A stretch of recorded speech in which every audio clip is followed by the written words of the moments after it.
A major storm front last night brought in the rain. This morning, the community left to clean up the damage. News 10's Molly Trotter has the latest on the flooding in tonight's top story at 6. Homes in Jacksonville got an early wake-up call Sunday morning. At 5:30 a.m., fire crews and Jacksonville CERT team headed out and attempted to divert an overflowing creek behind this home.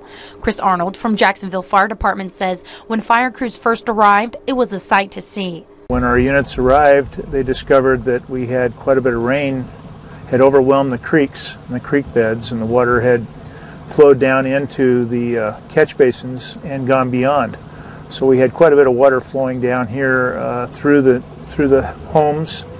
A creek behind one of the homes responsible for the flooding. The creek runs back here further through this property, but the banks have overfilled because of the quantity of water. When we first arrived, we discovered that this home here, the vents underneath the house going through the crawl space, had water actually pouring out of those vents.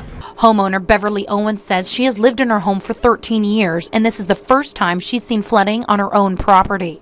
Had quite a bit of water in the garage, and all back here you couldn't even see the yard. It was up quite a bit. When Owen saw the water surround her house, she thought fast and got to work. Just got out my trash can and my sponge mop and started cleaning. I laid towels and stuff out so it didn't get all the way, because it was like it was flooding in certain ways. So Owen says having a team out helping her made the work a lot more bearable. We were kidding around because I told him I have now an inside and an outside pool, and I was very happy for that. Thank you, Santa. And they says, well, guess what? You're going to have the sandbags until next year too at Christmas time. I said, okay, thank you. Covering your news in Jacksonville, Molly Trotter, News 10. Owen says she is grateful for the Jacksonville fire crews and CERT for working so fast and efficiently. News 10 viewers and Facebook friends sending in photos of the flood damage. These pictures from Gold Hill, where the Rogue River got dangerously high. Residents at the Lazy Acres Trailer Park say the water completely submerged homes on the park's lower level, forcing homeowners and managers to work together to get the trailers moved to higher ground.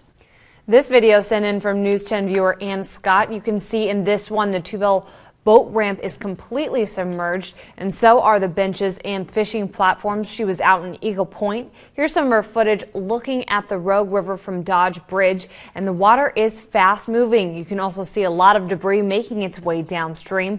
All this from the storm fronts we've been getting hit with, and more rain could be in the forecast.